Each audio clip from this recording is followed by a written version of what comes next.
Welcome back. In this lesson, we're going to start the concept of two-point perspective. In the last lessons, we talked mostly about one-point perspective, and hopefully by now you've got one-point perspective clearly under your belt and you've got the concept down very well.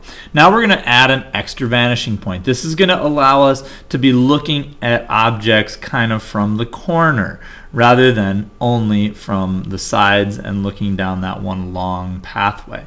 All right, so as you can see from this picture, we've got the same horizon line, and the horizon line here is in the middle of the page. You could put it in other places depending on your artistic purposes, but for the lesson of learning, we're just going to put it right in the middle.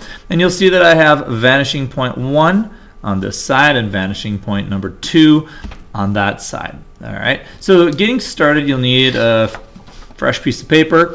Write your name, your first name, and your last name on the back of your page, and then write your section, probably 1, 2, and B-Day. All right, flip your paper over so you have your fresh start to work with. Now, get your vanishing, or sorry, not your vanishing point, your horizon line in, and mark that clearly. Then, take your vanishing point number 1 and put it right on the horizon line, and I'm going to mark it VP1,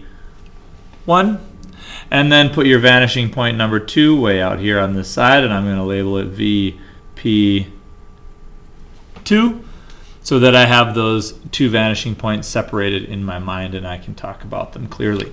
All right, now we're going to take our first vertical line. We're going to start with a box in the left center down here on the bottom. Now, I'm going to make mine 1.5 inches. You don't really have to be super accurate, but I'll just start with 1.5 inches so we can see that. So you got your one vertical line. Now, we need to have our orthogonals put in correctly to the vanishing point. Now, one tricky part about two-point perspective is depending on how close you are to the vanishing point, meaning like this line is fairly close to the edge of the paper where the vanishing point 1 is, you're going to get some pretty intense distortion based on where you put your lines and your orthogonals and your different parts of your picture.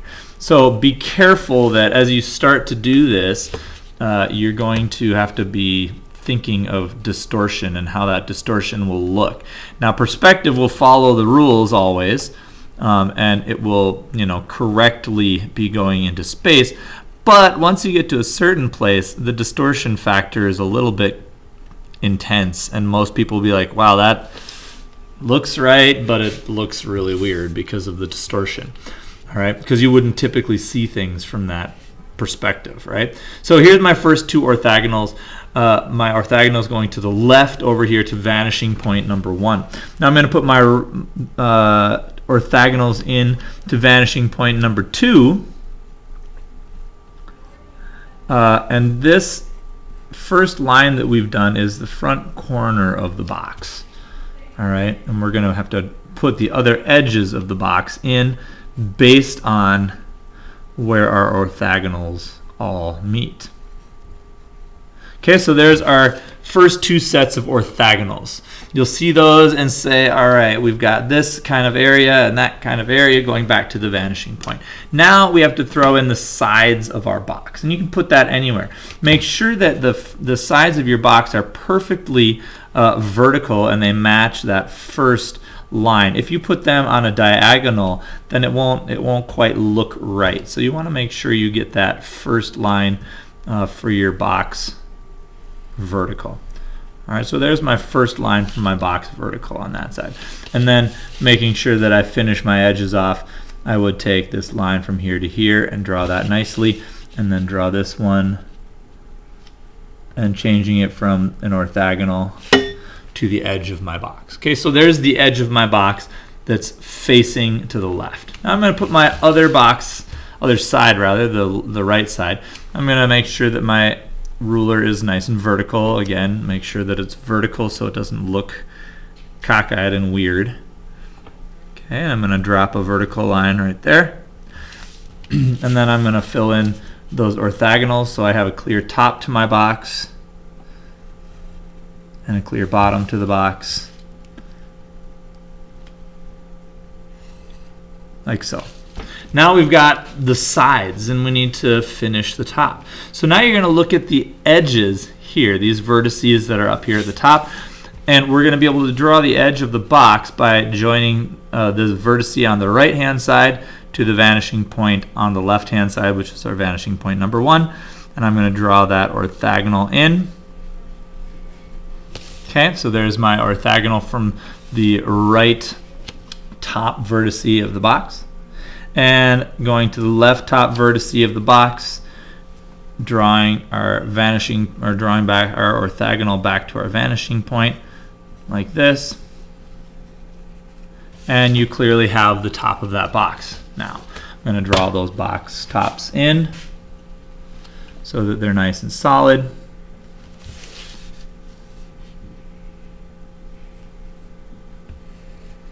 Like so. All right. Now, if I was making a three-dimensional thing and I wanted to start deciding some depth or like changing things around, I could take this back, the bottom right orthogonal, and draw over to the vanishing point here.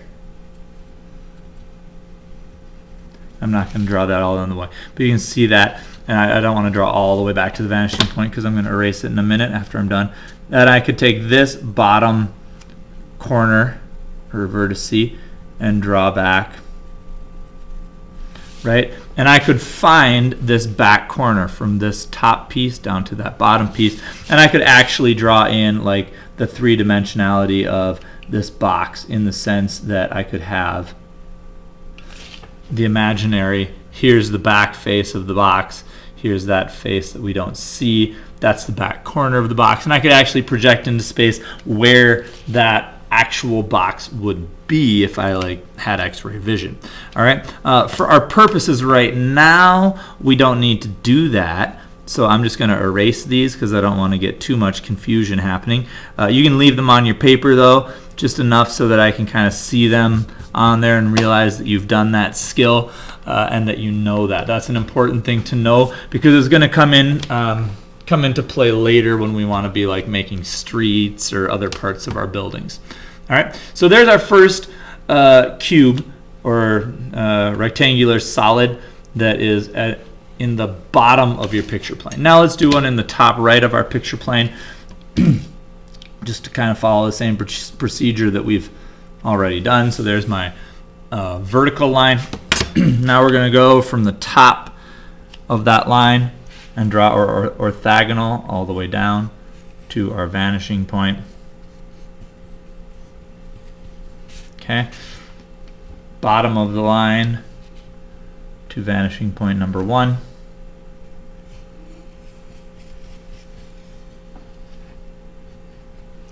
Now, as you get better at this, and we move on from like the basic beginnings to doing more complex stuff and you feel more comfortable, you might not want to be drawing all of these diagonal orthogonals, dotted lines over to the vanishing point. You might just say, well, I know my building is only going to be that wide, I'm just going to stop there.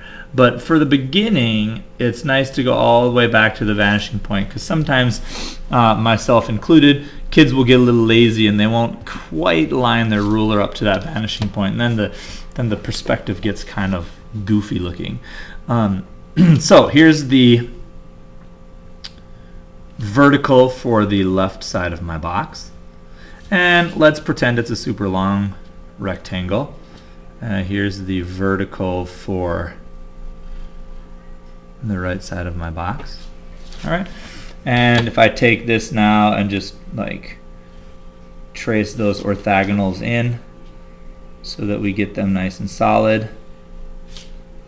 Oops. All right, there's that side.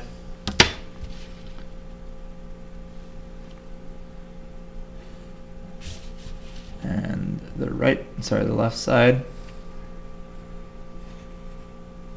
Yeah. Now we need to find the bottom of the box, those that we can see hovering in the air here. So I'm going to take the bottom left-hand vertice and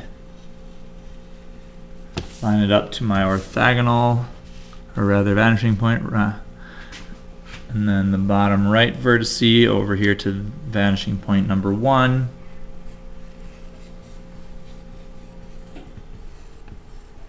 All right, and that gives us the bottom face of this floating rectangular prism.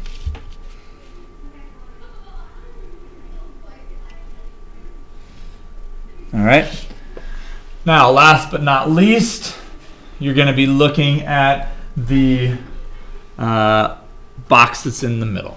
All right, box that's in the middle, vertical line that goes directly through the horizon line. All right, and then of course, following the same procedure, you would align the vanishing points and draw an orthogonal back from the top of the intended box and from the bottom of the intended box over to vanishing point number 2. And then you would draw a vanishing point, draw your orthogonal from the top of the box to vanishing point number 1. And from the bottom of your box back to vanishing point number 1. All right, now we draw in, we have the two guidelines in for the sides of the box, and let's put the edge of the box here and the other edge here, and we've got our box that is quote unquote in the middle. It's kind of halfway between the bottom of the picture plane and halfway into the sky of the picture plane. So you know, getting started with a cityscape or something, this might be the founding building block of part of your cityscape. Now, just to show us a little bit of space here, or like three-dimensionality, you can go back and shade one of the sides of your cubes to be darker. So I'm going to take my left hand side and shade it lighter.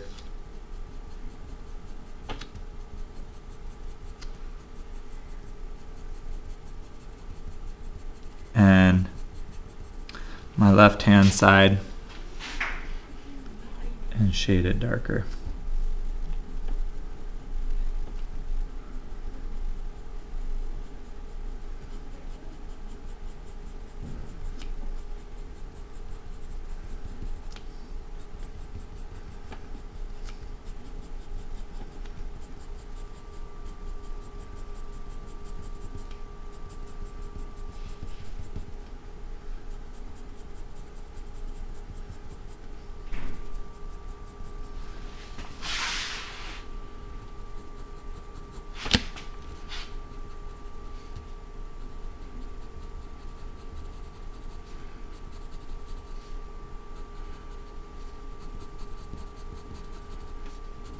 Now, for the second part of this assignment, you have finished 3 of the cubes along with me. And now you're going to do 3 more cubes on your own. You're going to do 1 more that's above the horizon line, 1 more that's on the horizon line, and 1 more that's below the horizon line. All right, so you can finish your shading on your own. I don't think that's necessarily something you need to watch slow motion if you don't want to. If you want to continue with the video and watch it all, that's, you know, totally fine, and just follow along with me as I shade. If you just want to fast forward to the end and see what it looks like at the end, that's fine too. But I will just finish this shading so you can have a good sense of what it might look like in its finished state.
Okay, so there's my finished picture in the sense of having some three-dimensionality, not only with my two vanishing points, my first vanishing point and second vanishing point, but also having a little depth with my shadows all being reflected on one side.